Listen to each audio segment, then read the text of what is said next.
Good morning. एक छोटा सा ट्यूटोरियल बना रहा हूँ। कुछ बच्चों का एग्ज़ाम है एनडीए का 18 अप्रैल को, तो प्रैक्टिस के लिए कुछ क्वेश्चन डिस्कस करते हैं ज़रा। ये लास्ट ईयर का 2020 का पेपर है। एक बार देखते हैं, इसमें कुछ डिफरेंट कंसेप्ट आएंगे तो हम इसको रिवाइज करते रहेंगे क्वेश्चन के थ्रू, आपको समझ आ जाएगा। यहाँ पे एक टर्म आ रही है हर्मिशियन।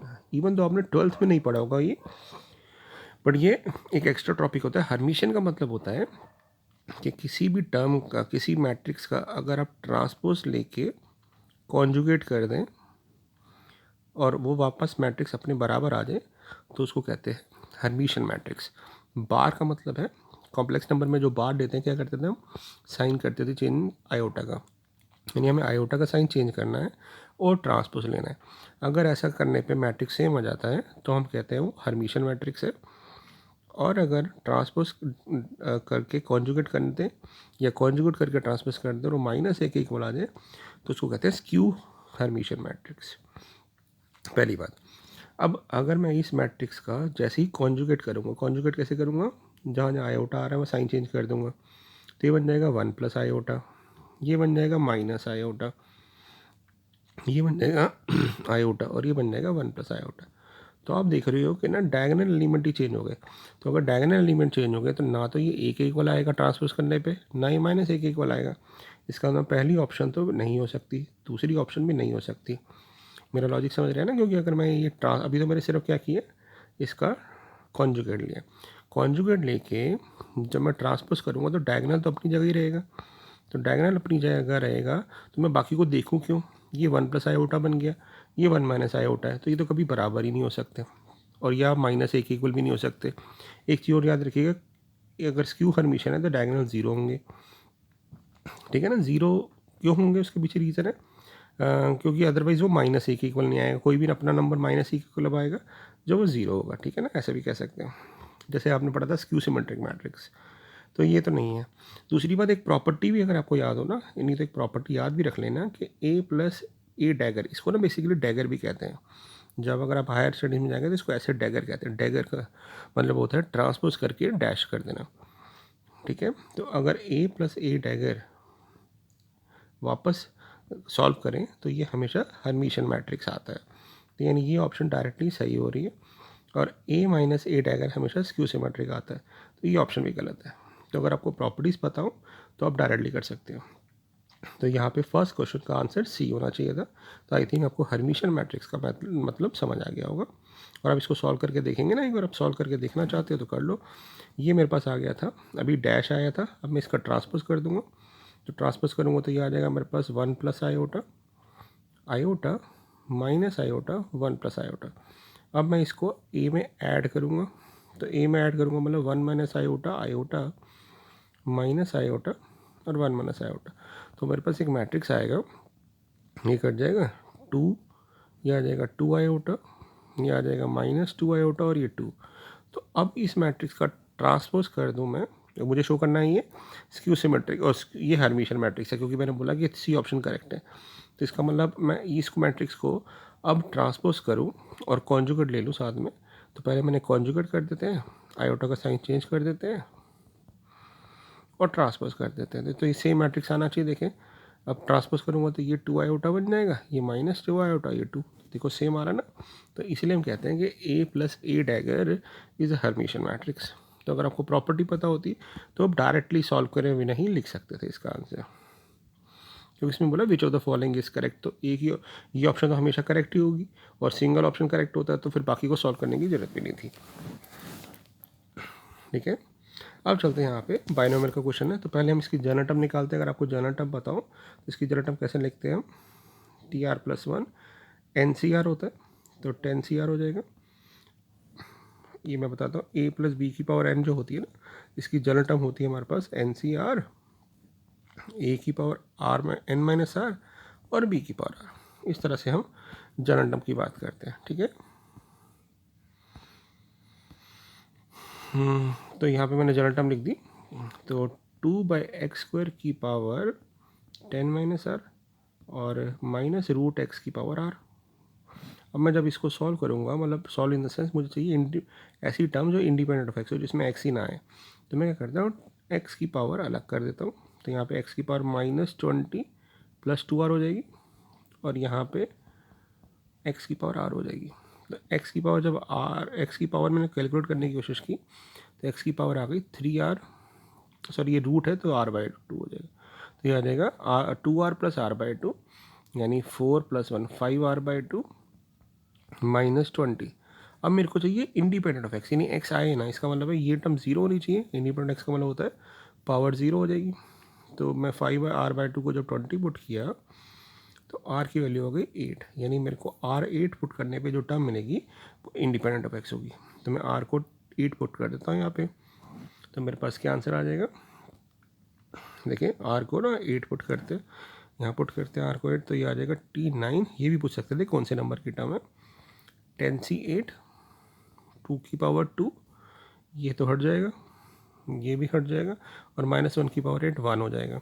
तो 10c8 को हम लिख सकते हैं 10c2, और जिसको लिख सकते हैं 10 × 9/2 यानी 45 हो गया, इंटू 4 ये हो गया 45 और इंटू 4 180।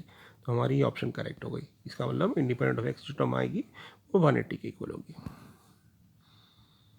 तो हमारी ये ऑप्शन करेक्ट होगी। ठीक है, तो इंडिपेंडेंट ऑफ x में हम क्या यही करते हैं, कोफिशिएंट ऑफ x निकाल के उसको 0 के इक्वल रख देते हैं। तो हमारा इसका आंसर आएगा 180, ऑप्शन नंबर 1। अगला क्वेश्चन डायरेक्ट है बेटा। अगर आप ध्यान से देखो, कह रहे हैं इस एक्सप्रेशन की वैल्यू ये है और हमें a0 - a1 + a2 - a3 चाहिए। तो हम क्या देख रहे हैं कि जो ऑड कोफिशिएंट है वो उसके साथ माइनस आ गया, अदरवाइज प्लस। तो इसका मतलब मैं अगर मैं इस इक्वेशन में x की जगह -1 पुट कर दूँ तो सारे -1 की पावर ऑड नेगेटिव हो जाएगी और इवन पावर पॉजिटिव हो जाएगी। तो मैं क्या करता हूँ, इस इक्वेशन में -1 पुट कर देता हूँ। जैसे ही मैं -1 पुट करूँगा दोनों साइड तो ये बन जाएगा 1 -2 -1 की पावर 6, और राइट साइड में आ जाएगा a0 -a1 + a2 -a3 and so on up to a + 12, a की पावर 12 मतलब a सब 12। तो लेफ्ट साइड पे जो टर्म है उसी को सॉल्व करना रहेगा, क्योंकि राइट साइड तो मुझे चाहिए। तो 1 से 1 कट जाएगा, -2 की पावर 4 करेंगे तो 64 आ जाएगा, यानी इसका आंसर 64 आ जाएगा। अगला है कि ये दो कॉम्बिनेशन आपस में इक्वल हैं। तो जो दो कॉम्बिनेशन इक्वल होते हैं, यहाँ पे दिया हुआ है दो कॉम्बिनेशन इक्वल है, तो यहाँ पे ना आपको कॉम्बिनेशन का फॉर्मूला नहीं लगाना है, आपको एक प्रॉपर्टी लगानी है। प्रॉपर्टी है कि इफ़ NC(x) = NC(y), अगर दो कॉम्बिनेशन आपस में इक्वल है जिसमें ये ऊपर n सेम है, तो या तो x = y होगा या x + y = n होगा। एक प्रॉपर्टी होती है, तो हम ये प्रॉपर्टी लगाएंगे। इसका मतलब है या तो ये दोनों आपस में इक्वल होंगे, ये दोनों आपस में इक्वल नहीं हो सकते क्योंकि n से n कट जाएगा, और 2 - 2 इक्वल नहीं हो सकते। तो या तो ये दोनों इक्वल होंगे, वो इस केस में गया, या फिर इन दोनों का सम n + 2 और n - 2 का सम 20 होगा। तो इसको 20 रख देते हैं, तो 2n = 20 आ जाएगा, n की वैल्यू हमारे पास 10 आ जाएगी। ऑप्शन नंबर सी हमारा आंसर करेक्ट हो जाएगा। ठीक है, अब चलते हैं अगले क्वेश्चन की तरफ। ये कह रहा है for how many value of k is the matrix singular. Singular matrix होता है जिसका डिटरमिनेंट 0 आए। तो बेसिकली इसका डिटरमिनेंट अगर 0 है तो k की वैल्यू क्या होगी। तो हम इसका डिटरमिनेंट निकालते हैं। डिटरमिनेंट कैसे निकालेंगे, पहली टर्म 0 है, छोड़ देते हैं, फिर माइनस के निकालेंगे, तो इसका कोफैक्टर निकाला तो ये आ गया आपके पास k और -5k, फिर 4 हुआ तो 4 हो गया -k²। तो मेरे पास जो डिटरमिनेंट आ रहा है वो आ रहा है 4k² - 4k²। ये तो डायरेक्टली 0 आ रहा है, यानी डिटरमिनेंट हमेशा 0 हो रहा है, k की वैल्यू कुछ भी हो। तो इसका मतलब है वो पूछ रहा है how many of k, how many कितनी k की वैल्यू ऐसी होंगी जिसके लिए सिंगुलर होगा। अब क्योंकि इसका डिटरमिनेंट 0 आ रहा है, मतलब k पर डिपेंड ही नहीं कर रहा, तो k can be any number. तो इसलिए infinite number of values of k are there, जिसके लिए ये डिटरमिनेंट 0 हो जाएगा। अगला क्वेश्चन बाइनरी पे है। तो बाइनरी की एडिशन कैसे होती है, उसके लिए पहले आपको एक चीज़ याद होनी चाहिए कि 0 और 0 को जब ऐड करते हैं तो 0 आता है, 0 और 1 को ऐड करते हैं तो 1 आता है, 1 और 0 को ऐड करते हैं तब भी 1 आता है, और 1 और 1 को ऐड करते हैं तो आपका 0 आके 1 कैरी हो जाता है। ये कंसेप्ट होता है। ठीक है, 1 और 1 को ऐड करने पे 2 नहीं लिखते हैं बाइनरी में, 0 लिख के 1 कैरी हो जाता है। तो अब ध्यान से देखना, मुझे ऐड करना है किसको, 1 1 0 1 1 0 1 को 1 0 1 1 0 1 1 से। तो 1 और 1 0 आ जाएगा, 1 कैरी हो जाएगा, फिर से 1 और 1 0 हो गया, 1 कैरी हो गया। अब ये 1 और 1 0 हो गया, 1 कैरी हो गया। अब यहाँ पे 3 1 आ गए, तो 2 1 तो कैरी कर देंगे, 2 1 0, 2 1 ऐड करके 0 बन जाएगा और 1 कैरी कर देंगे, और 0 और 1 मिलके ये 1 हो जाएगा। समझ रहे बात? 3 1 आ गए ना, तो 2 ने तो 0 लिख के एक 1 कैरी कर दिया, और यहाँ पे इन दोनों को ऐड किया तो 1 आ गया। अब 1 और 1 0 हो गया, 1 कैरी हो गया, 1 और 1 0 हो गया, 1 कैरी हो गया, फिर से 3 1 आ गए, तो एक तो इसको कैरी कर देगा और एक ये रह जाएगा। अब इसको, ये हमारा आंसर आया, बट ये आपको आया बाइनरी में। अब इसको हमने डेसिमल सिस्टम में नॉर्मली करना है ऑपरेट। तो आपको पता है कि ये नंबर होता है 2 की पावर 0, 2 की पावर 1, 2 की पावर 2, 2 की पावर 3। तो 2 की पावर 3 इंटू 1 यानी 8, 2 की पावर 4, 2 की पावर 5, 2 की पावर 6, तो 2 की पावर 6 हो गया 64, और ये हो गया आपके पास 128। तो जब इसको ऐड किया तो ये बन गया हमारे पास 136 और 64, तो 200। तो 200 बन गया नॉर्मल सिस्टम में, तो इसका आंसर सी ऑप्शन हो जाएगी। अब चलते हैं 7th क्वेश्चन की तरफ। 7th क्वेश्चन लॉग की प्रॉपर्टी पे बेस्ड है। देखो क्या करेंगे हम इसमें ना, लॉग की प्रॉपर्टी होती है कि m log n हमारा log n की पावर m होता है ना। तो मैं इस 1/10 को ही पावर बना देता हूँ, तो ये बन जाएगा log 5 बेस पे 1024 की पावर 1/10, और 1024 को हम लिख सकते हैं 2 की पावर 10, तो 2 की पावर 10 से 1/10 कट जाएगा, यानी सिर्फ लग जाएगा log 5 बेस पे 2। ऐसे ही यहाँ देखो, इस वाले नंबर को लिख सकते हो 5 की पावर 5, तो ये जो 1/5 जो पावर जाएगा तो ये रह जाएगा log 5 की पावर 5, क्योंकि पावर 5 1/5 से कट जाएगा। और जब log a plus log b की प्रॉपर्टी लगाओगे तो ये बन जाएगा log a इंटू बी, यानी ये दोनों टर्म मिलके ये सिर्फ ये आ गई, और तीसरी टर्म को मैंने एज इट इज रहने दिया था, तो ये दोनों तो सेम टर्म है, कट जाएगी, तो आंसर हमारा आ जाएगा 0। ठीक है, अब 8th क्वेश्चन में चलते हैं। 8th क्वेश्चन थोड़ा सा इंटरेस्टिंग है। यहाँ पे अगर ध्यान से देखो लिखा है x equal to log A B, तो ध्यान से देखना, मैं इसको ना लॉग की प्रॉपर्टी से लिख सकता हूँ log a plus log B, क्योंकि log A into B log a plus log B होता है, और बेस है तो लॉग से लिख देता हूँ। ध्यान से देखना मैं क्या करूँगा, मैंने ना इसमें 1 ऐड कर दिया और सब्ट्रैक्ट कर दिया।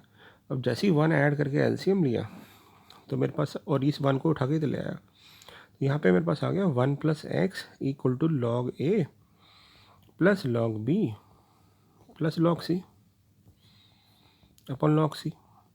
यानी इसका मतलब है मैं लिख सकता हूँ 1/1 प्लस एक्स को log c upon log a plus log b plus log c लिख सकता हूँ।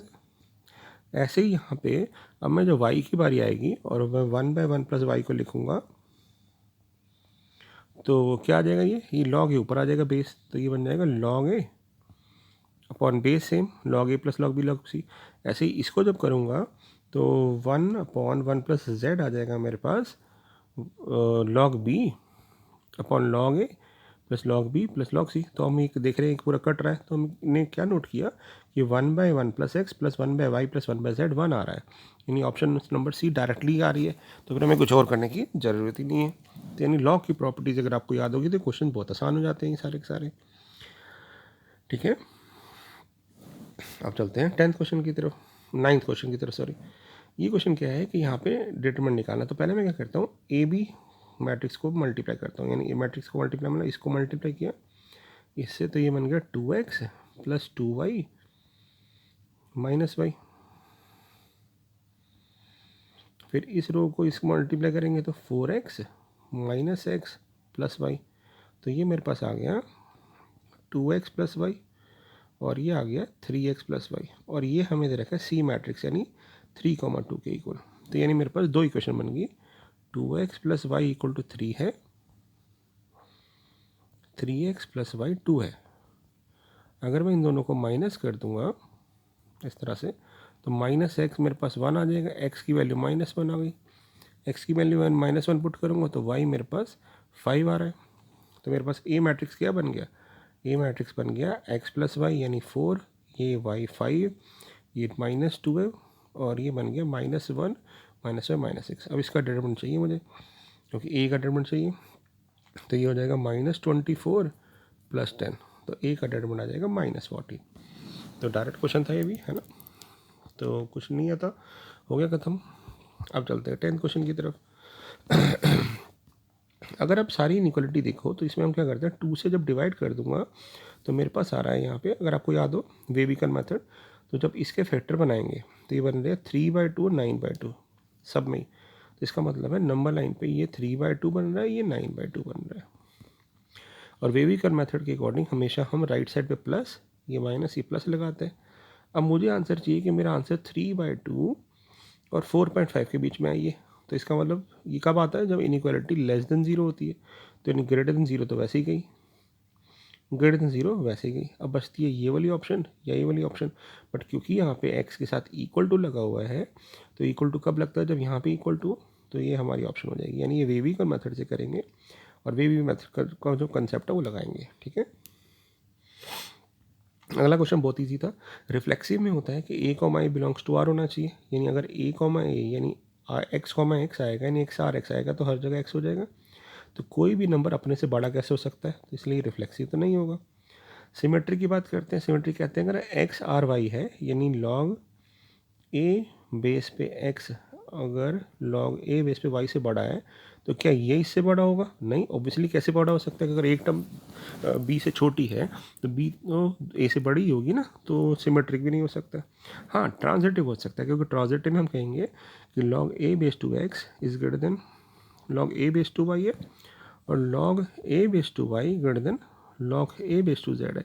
तो इसका मतलब होगा ये इससे बड़ी टर्म है इससे, तो ऑब्वियसली ये इससे भी बड़ी रहेगी।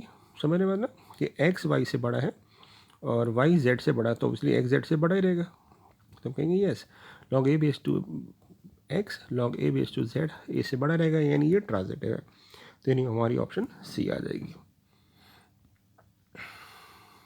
अब चलते हैं 12th क्वेश्चन की तरफ। यहाँ पे आपको पता होना चाहिए आयोटा की पावर जो यहाँ पे याद रखिएगा, मैं कंसेप्ट लगाऊंगा, आयोटा की पावर 2 हमेशा -1 होता है और आयोटा की पावर 4 हमेशा 1 होता है। यानी 4 का मल्टीपल 1 होता है, और इवन नंबर बट 4 का मल्टीपल ना हो तो वो -1 होता है। यानी ये -1 हो जाएगा। यानी हमारा डिटरमिनेंट क्या आ जाएगा, I1, इसको I8 लिख देंगे 1, तो I बच गया। ये -1, इसको लिख देंगे -1, इसको लिख देंगे 1, क्योंकि ये 4 का मल्टीपल नहीं है, ये 4 का मल्टीपल इसलिए 1। ये आयोटा स्क्वायर इंटू आयोटा, तो माइनस आयोटा आ जाएगा, ये 1 हो जाएगा, और ये बन जाएगा आयोटा की power 14 which is -1 into iota. अब इसको सॉल्व करने के लिए मैं क्या करता हूँ ना, इन दोनों को ऐड कर देता हूँ। तो ये आ गया 0 2 0। इससे क्या होगा, मेरा सॉल्व करना आसान हो जाएगा। अब मेरे को सिर्फ इसके लॉन्ग ही खोलना है, तो ये आ जाएगा आपके पास 2 इंटू -2 इंटू, क्योंकि ये वाला माइनस होता है, तो ये आ जाएगा माइनस आयोटा। उसके बाद ये ठीक है, ये सॉरी ये माइनस आयोटा, तो ये हो जाएगा आयोटा और प्लस आयोटा, तो मेरे पास आंसर आ जाएगा -4 आयोटा। तो -4 आयोटा मेरा ऑप्शन हो गया, ये करेक्ट है ना। 13 क्वेश्चन डायरेक्ट है, ये तो मल्टीप्लाई करना है। तो जब मल्टीप्लाई करोगे ये टर्म इससे मल्टीप्लाई होगी, फिर ये टर्म इससे मल्टीप्लाई होगी, और फिर ये टर्म इससे मल्टीप्लाई होगी। तो ax hy gz hx by fz gx fy cz आ जाएगा। और ये 3/3 का मैट्रिक्स है, ये 3:1 का है, तो 3:1 बनेगा। यानी option number C direct D सही आ रही है ना। अब चलते हैं, 2 क्वेश्चन और करेंगे, 15 क्वेश्चन करेंगे इस ट्यूटोरियल में। ठीक है, ठीक है बेटा। तो यहाँ पे कह रहा है कि एबल वर्ड के अंदर हमें ऐसे अरेंज करना है कि वॉवल इवन प्लेस ही अरेंज करें। अब हमारे पास 4 लेटर हैं, तो 4 लेटर को 4 प्लेस पर अरेंज कर सकते हैं। तो कह रहा है कि वॉवल इवन प्लेस पे आना चाहिए, यानी या वॉवल यहाँ आ सकता है या यहाँ आ सकता है। तो हमारे पास 2 प्लेस है वॉवल के लिए, 2 प्लेस है वॉवल के लिए, तो 2 को फिल करना है, तो 2p2, और बाकी जो 2 बचे उनके लिए 2 प्लेस है। तो बेसिकली 2 फैक्टोरियल इंटू 2 फैक्टोरियल, यानी 4 हमारे पास आंसर आ जाएगा। अगला वाला भी पीएनसी पे है कि 5 सर्कल को हमने इंटरसेक्ट करना है, तो और कोई भी नॉन ओवरलैपिंग है, तो कितने पॉइंट ऑफ इंटरसेक्शन बन सकते हैं। तो एक पॉइंट ऑफ इंटरसेक्शन के लिए हमें 2 सर्कल की रिक्वायरमेंट है। तो 5 सर्कल में से कोई भी 2 हम सर्कल ले लेंगे तो हमारे पास पॉइंट ऑफ इंटरसेक्शन आ जाएगा। तो इसको सॉल्व कर देंगे तो 5 फैक्टोरियल अपॉन 3 फैक्टोरियल 2 फैक्टोरियल, यह आएगा 5 चौक 20/2, तो 10 हमारे पास मैक्सिमम नंबर ऑफ इंटरसेक्शन बन सकते हैं। ठीक है। तो ये एनडी के कुछ क्वेश्चंस थे और इसको आप जेई में भी हेल्प कर सकते हैं क्वेश्चंस, और कंसेप्ट बिल्डिंग के लिए भी कर सकते हैं 11th-12th के अंदर। तो इसको रिवाइज करिए, और एनडी का पेपर बहुत अच्छा होता है, और भी जैसे टाइम मिलेंगे मैं आपको क्वेश्चंस डिस्कस करता रहूँगा। ठीक है, थैंक यू।